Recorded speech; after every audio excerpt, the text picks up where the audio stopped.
Ladies and gentlemen, today we have some pretty big news regarding Transformers Forged to Fight and the kind of closed regional beta that is going on at the moment, exclusive to the residents of Denmark and Sweden. However, if you're on the iOS and Apple Store, there is a way to really easily get around it and do it in like 5 minutes and download the game, and that's very easy to do. We did a video guide on doing that a couple of days ago, so if you haven't already downloaded the game and checked that out, be sure to check out that video. Link to that will be in the description.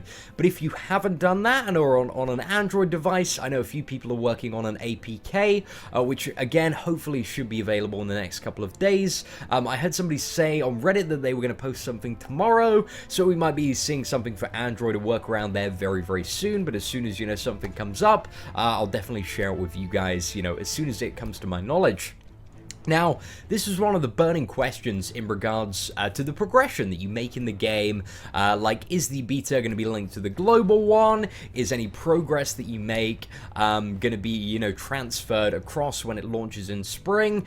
And this message that we got from Kabam today in-game actually confirms that, yes, it is going to be linked up to the global one, very similar to the regional zones in Marvel Contest of Champions, while the big regional zone is the US, UK, and the most of Europe.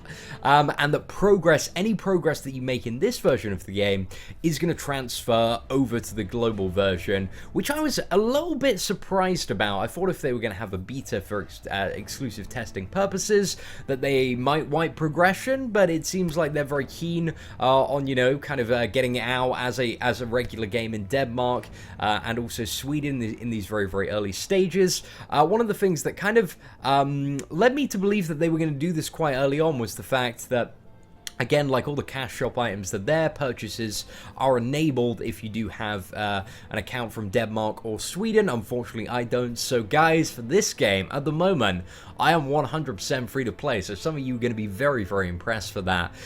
So yeah, for now, 100% free to play. Can't buy any of the dank offers or deals that are coming up, and there are actually some really good starting offers.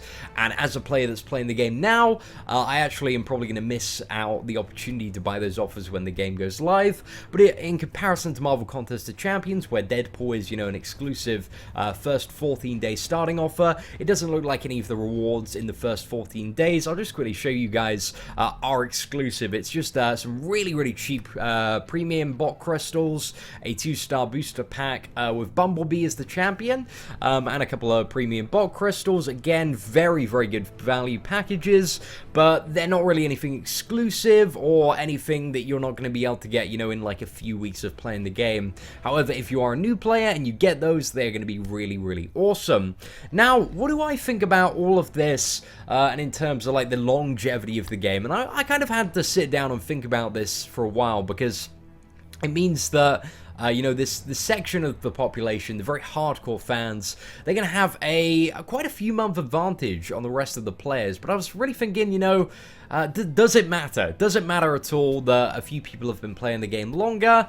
And when I was coming to think about it, I have come to the conclusion that I don't think personally it really matters. I mean, in terms of games like this and Marvel Contest of Champions and any free-to-play mobile game, it's all about time and money, right? You either have to have a lot of time or a lot of money, and time is a finite currency, whereas money for some people who have millions and millions of pounds or hundreds of thousands, and there are customers that do exist like that, that resource is a lot more than time. So when it comes to games, free-to-play games, the people with money, regardless of how much time you play, are probably always going to exceed those with the amount of time. So I'm really not too sure how I feel about it, but I don't think it's going to be like a huge problem, to be honest. I mean, looking at Marvel Contest of Champions, again, I've only been playing for 9 months, and I've greatly surpassed the progression of a lot of people that have been playing for 2 years,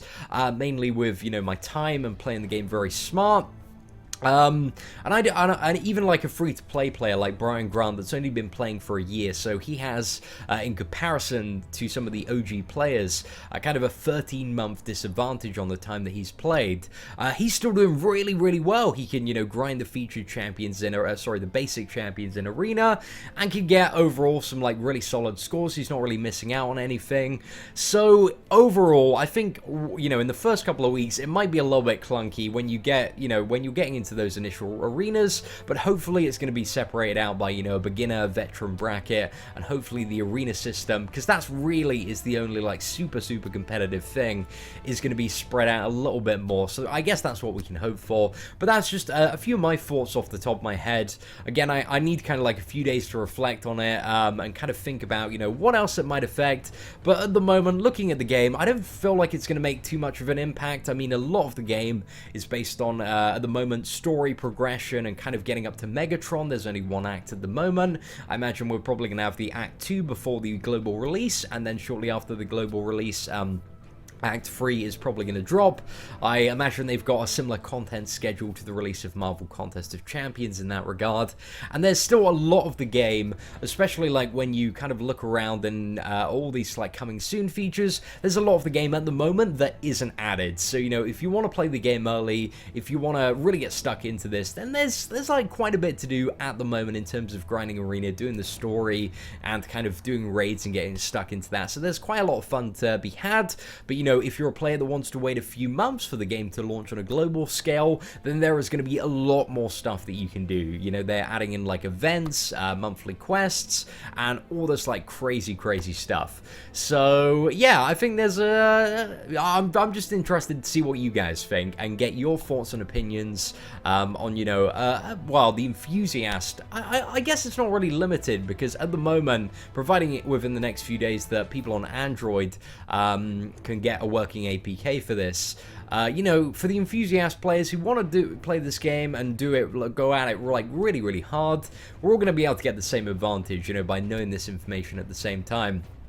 So one of the things as well that I want to give a quick shout out to you guys, if you're really interested in Transformers Forged to Fight, which I imagine if you got to this point in the video you probably are, we've started a group on Facebook, the Transformers Forged to Fight global community, and this is basically just a page for like discussion about the game. The aim is to kind of figure out all the cool tips and tricks of the game, kind of like bring together all our information and knowledge about various characters so that we can determine, you know, what characters are the best, and really just have a bit of banter, have a bit of a good time. So, you know, if you're interested in the game, if you want to get involved in the discussion, feel free to join our community on Facebook. If you want to join the Reddit community as well, that is r/ForgedToFight on Reddit. Again, links to both of these communities will be in the description of this video. So, ladies and gentlemen, let's finish this video off with, I think, we're going to do a quick raid, guys. We're going to do a quick raid because we've blabbered on way too much in today's Transformers video. So let's raid somebody else. So who do we have? I'm just trying to think, because usually you want to kind of weigh up who is the easiest target and also who's going to reward you the most medals. And here, sorry, not the most medals, the most tokens, guys. You want those raid tokens. They're very good. And here it's just like a straight easy decision. It's Orshi. I totally pronounced that incorrectly. He's got 626 rating, so by far the lowest, and has 294 tokens.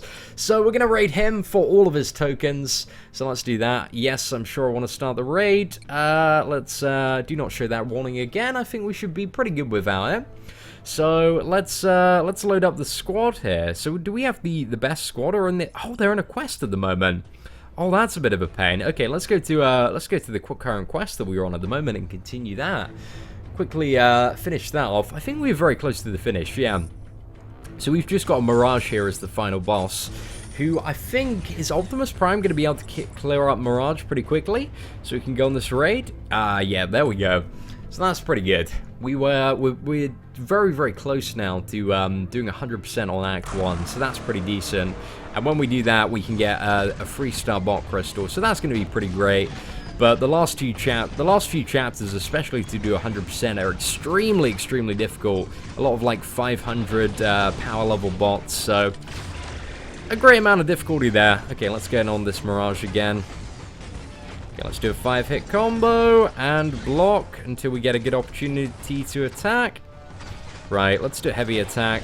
Against the wall, heavy attacks, most of the time they land. There we go. It's pretty good. Well, Well, they're both... One of the things that's a little bit odd is the inconsistency of referrals to certain... well, it's mainly heavy attacks. They're either, like, in certain champions' descriptions, they're either called heavy attacks or rollouts. But they're pretty much the same thing, guys. If you play Marvel Contest of Champions, they are heavy attacks. Like, that's what we know them as. Okay, so our bots are out of that. Now we can go back to the raid. We've got a 15-minute timer on that, which should be absolutely fine. Especially with the power level of some of the bots we have. Our Optimus Prime is so stacked at the moment in comparison to a lot of the player base and a lot of the bases that we've been raiding. So he can literally, like, hit down other bots and, like, well, I think it's mostly about anywhere between about 5 to 15 hits, depending on how weak they are. But we'll see, guys, we'll see. So let's start off with a rollout to get that damage increase. There we go. Okay, so we got 3 hits, actually. That ranged attack is so powerful on Optimus. I think that was 4 hits. That was 4 hits. That was pretty good. It's pretty good. We need maybe to do some more challenging raids. But we took 11 hits there. That was pretty bad, guys. That was pretty bad. I mean, if that was an equal matchup, we'd have probably got a lot more wrecked. But I feel like we were just trying to show off. We're trying to get those style points there. Because using the rollout on the classic Optimus Prime gives you so much additional damage. It's pretty crazy. Okay, let's just go in for the damage there. I think it's, what is it? It's like a 20% damage boost per stack that you get. On average, you mostly get like 2 to 3 stacks. So it's pretty dope. It is pretty dope to say the least. Okay, we got a Bumblebee up next. So I think... is it Ironhide? Ironhide has a really good class matchup when fighting Bumblebee, so let's use the Ironhide here. Regardless of which, even if we use the Optimus, it still would have been pretty easy, but, you know, we get super star points for using the Ironhide for this matchup. Okay, and Ironhide has a slightly different rollout. There seem to be, like, 2 different types. There's either, like, a fire a projectile, or kind of, like, do a little spin in your vehicle. But the projectile one often seems so hard to land on like opponents that you can't stun. Oh no, we're getting a little bit wrecked here, boys. A little bit wrecked. But Bumblebee is a slightly tricky champion to fight, just because he evades so much, man. He's the Spider-Man. Well, both him and Sidestep are the Spider-Man of Transformers Forged to Fight. Okay, who do we want to fight? I think we'll go left. We'll go left. This I totally forgot the name of this robot. Oh, that's it, Bludgeon. Bludgeon, he's quite easy to fight for the most part. He seems like a good offensive champion. Offensive character, should I say, guys. These aren't champions, these are bots. So we need to get our stuff in order when it comes to that. Okay, so let's see what we can do to Bludgeon. And he's going down pretty quick. Need to get a little bit better avoiding those projectiles. Let's see if we can do that well. Oh, damn, we've been hit. I'm really terrible at playing this game, guys, while talking. Like, when I'm not doing commentary, I'm quite good. So I think I need to do some, like, stuff where I record and don't talk, and then maybe do a voiceover. Because, like, I suck at talking while trying to play this game. So this one has a link node. That's one of the really cool things about your base as well. It's like a custom Alliance War map from Marvel Contest of Champions. Once you get like these accessories and stuff, you can like put custom nodes and buffs to the various bots on them. So it's pretty dope. So this one's got +6 armor rating, 8% chance to gain an armor buff if no other armor buffs are active. That isn't too bad. Yeah, like this ain't bad. This ain't bad at all. So just a little bit more armor. A little bit more armor on Grindor, which, again, the Optimus Prime is just going to tear through so incredibly quickly. Okay, let's play this game good. Oh, no. Let's not play so good, then. 5-hit combo, level 1. Are we going to get the armor break? There we go. And pretty good, guys. That was way too easy. We definitely need to do some more challenging stuff. Again, I'll quickly show you guys where I'm at with the story progression, but it looks like tomorrow might be the day that we hit that final chapter and we actually end up fighting Megatron. He looks pretty stacked. So as you can see, guys, we have sailed through Act 1. It's been pretty easy for the most part, but the last few rounds seem a little bit difficult. So number 6, we've got Megatron. So there is no... I think Megatron's going to be one of those bosses like Kang or Thanos in Marvel Contest of Champions, where they're very, very exclusive to certain very difficult events or challenges. So I'm excited and very, very nervous to see how powerful the Megatron is. I think he's probably going to be at about, it's hard to predict, but I think about 600-700 rating, maybe a little bit more than that. Actually, he might even be 800 to 1,000, so I've no idea how powerful he's going to be, but it should make for a really, really good video tomorrow when we end up fighting him. So, ladies and gentlemen, that is it for today's Transformers video. We have had huge news today, but guys, let me know if you're enjoying the Transformers video. Let me know what content you want to see. Once again, thank you for watching. If you did enjoy the video, feel free to leave a thumbs up. Apart from that, guys, take care and have an absolutely fantastic day.